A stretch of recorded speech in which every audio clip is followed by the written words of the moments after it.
Folks, welcome back. Rudy, Alpha Investments, and Timmy's Emporium, third floor basement. Highly educated, right? Today we want to talk about the Logan Paul thing. It's such a big story, I figured I must comment on it because I had enough people email me about it. I figured, here we go. So yeah, the $3.5 million Pokemon First Edition booster case that apparently was filled with G.I. Joe packs, and from what I gather, even the booster boxes within the case were counterfeit actual cardboard boxes. So the wrapping was counterfeit around the booster box. The booster box itself was counterfeit and fake. The packs inside the box were fake. And the outer cardboard case was clearly resealed and fake. So first I want to get into a couple things here. I'll comment about this whole baseball card exchange. They seal their own thing, but why are they sealing gaming cards when they specialize in sports cards? It's a little strange to me. I don't know anything about any of the parties involved, so I'm not going to comment on the individual's opinion, but I want to get into the first part of this video. And that is the fucking stop tape! The stop tape! What is with people's obsession with the damn stop tape? We've been through this stupid shit forever. I made videos about people's obsession with stop tape. I have a case of unused stop tape. I can buy it for like $3 to $4 a roll in bulk on the internet. Like 10 different versions of stop tape. I've made videos on this channel about stop tape. It was a meme a year ago. Okay. Now, the next thing we talk about on this channel all the time is the stupid shit with people doing fake wear on the stop tape. And well, that video, then the guy actually seems very nice, and I could tell he felt really bad, which, again, his reputation, he's never going to live this down. This is like an infamous piece of collectible history. So the next thing is the actual stop tape, and he was making comments about how embedded the stop tape is and this and that, and the wear on the box. Look, let me tell you something. The wear on that particular box, to me, from day one, when I first saw one of the people who watched my channels, what's his name, Remy? Pokemon? Reddy? There's some dude who started bringing this attention. They started contacting me. He even mentions my name in some of the videos.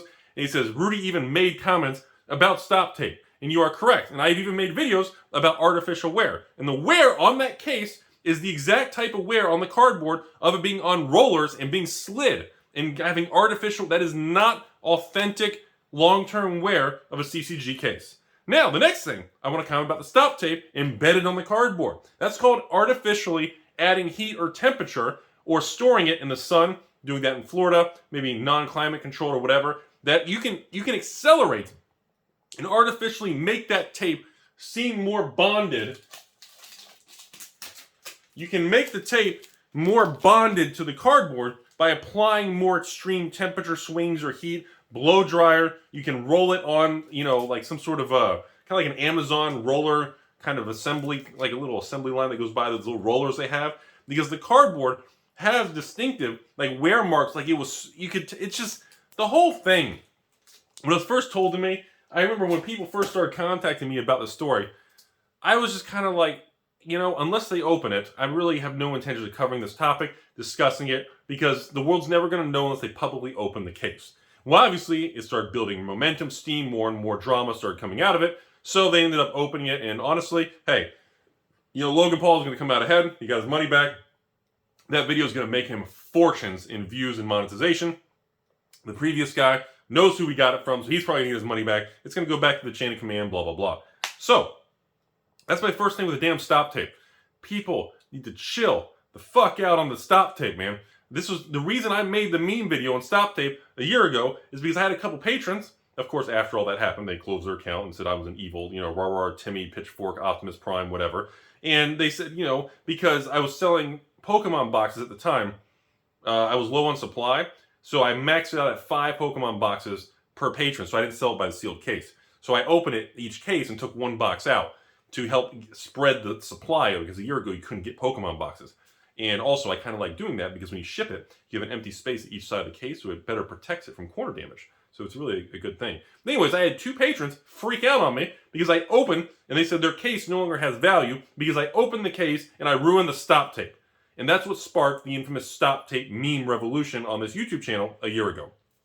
Now, back to the whole thing. I want to address the second part of this unstory or whatever it is.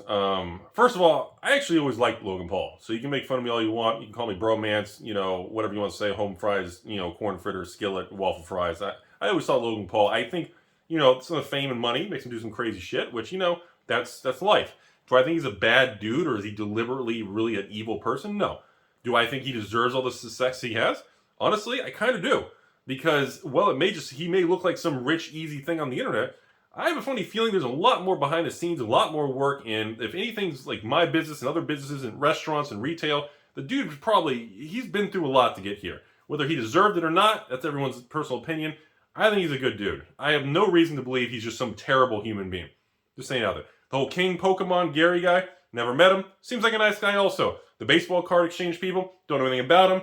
But honestly, I watched that video, and the owner who was saying, hey, I got duped, honestly, he looks pretty pissed off. Because he knows he's wrecked, he's never going to the end of it. So do I think it was fake or staged? No way this is fake or staged, dude. I've already had rumors and emails of people saying, Rudy, you think they faked the whole thing? No. You're a fucking idiot. No way. There ain't no way that baseball card exchange and the owner is going to fake that and have that tainted his name for the rest of his life in that video. There's no way he's going to do that on purpose. Do I think they legitimately got hosed? I do. I do. I'm glad they opened it. It happened quickly. They can trace it back, and I think that's kind of a good thing. Now, moving forward, I don't understand.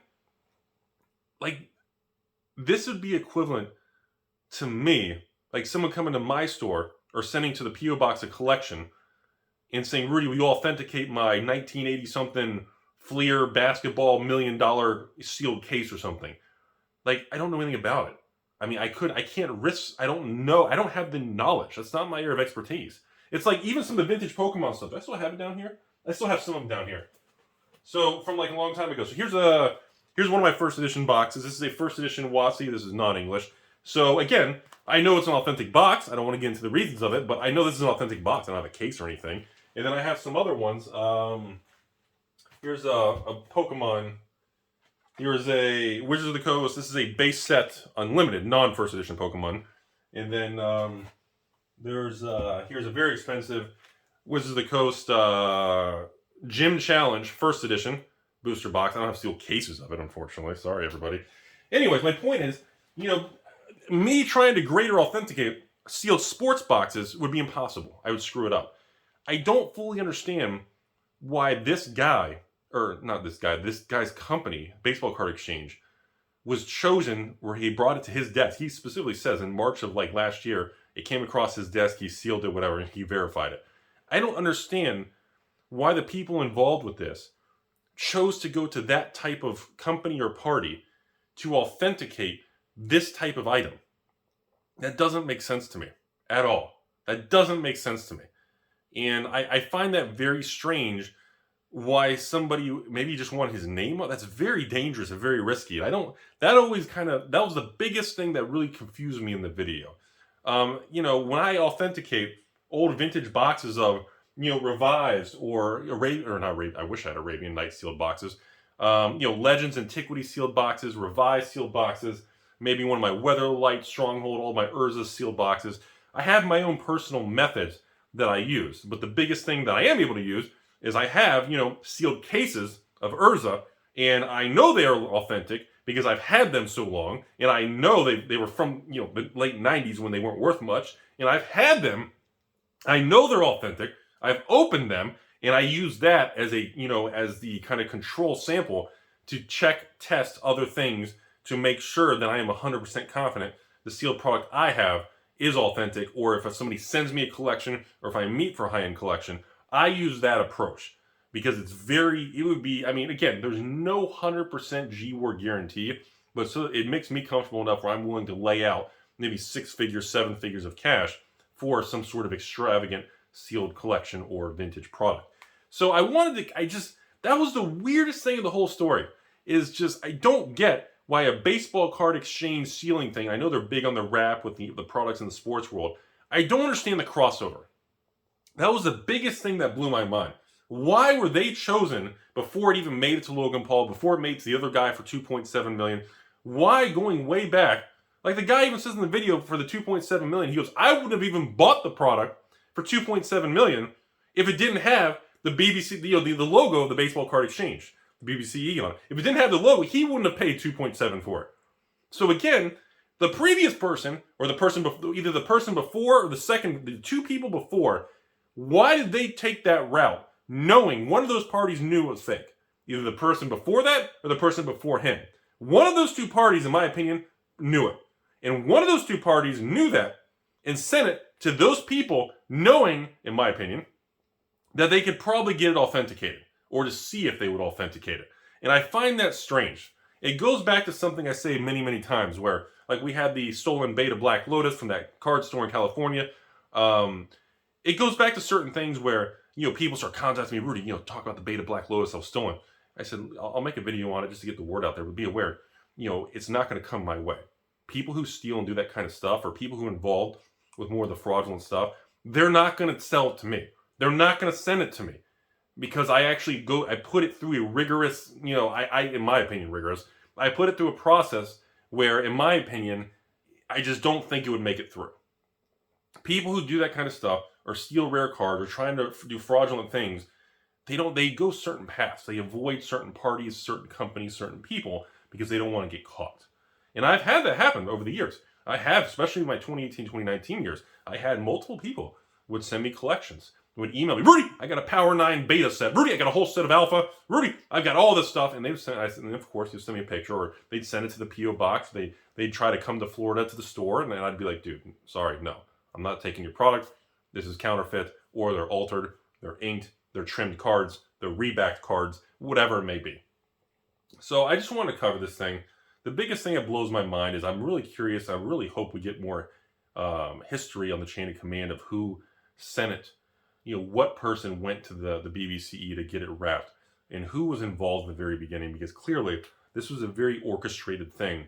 And in my opinion, the fact that the G.I. Joe packs were placed inside of a fake Pokemon box, and then a fake Pokemon wrapping was applied to the Pokemon box, and then done 6 times to make a case, and then the case was fake sealed. The amount of layers and intricacy that was gone into this, and the way they put the wear and the stop tape and this, the way that they went the distance to do it, in my opinion, tells me this is somebody who's been in the industry a long time. This isn't some overnight, fly-by-night Chinese counterfeiter, Chinese printer. Now, this is somebody who's been in the industry, has a lot of knowledge, knows what people look for, knows what the BBCE will look for when they know the system. Somebody knew how this worked. Somebody knew the details and process of how people would look at it and scrutinize the product.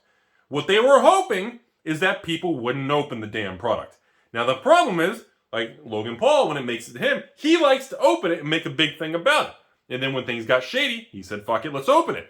That's where things go wrong. Similar to that, what was that guy? The collectible gurus, right? The guru? The guy with the shiny head looks like Mr. Clean. And he was in some stupid money, dumb money. Do you remember that thing? And apparently he sold him the box or something, and something happened. And then like there's all these videos analyzing it. Apparently the guys started getting nervous when they were actually going to open it. And he was like, oh crap, they're going to open it.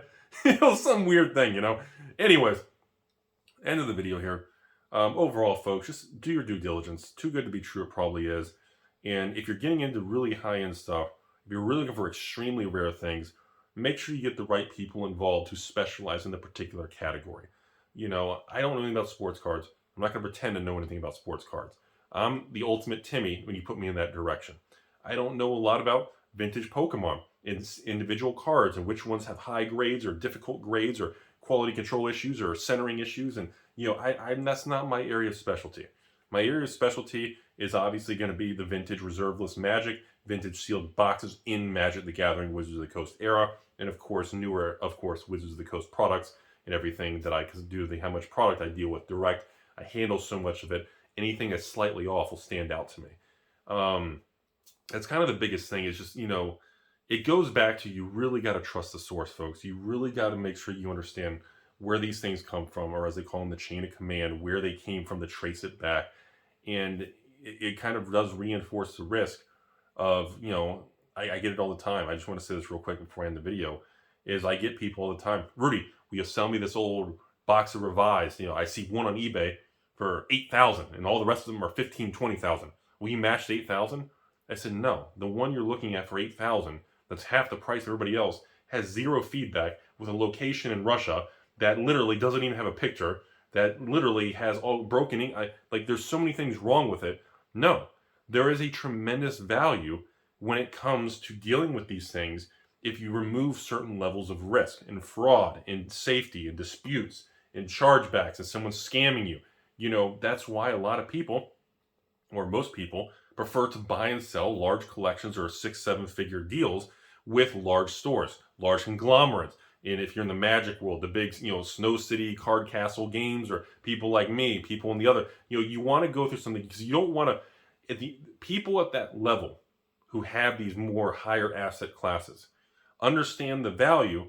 If you have a $500,000 collection, risking fraud and losses and all the work of maybe parting it out over a 6 to 12 month process to get $400,000 net shipping and fees versus getting a quick $300,000 straight cash, no risk, walk away, enjoy the experience. Most people at that level are going to choose the safe route because you understand time value of money, risk, reward, fraud, losses, and what's involved with things. So as always, folks, be safe out there. Just make sure, like I said, do your due diligence, double D's on everything. Remember, life comes back to tacos, always comes back to double D's in multiple categories. And of course, I wish everybody a happy, healthy, and wealthy 2022. And just be careful out there, okay?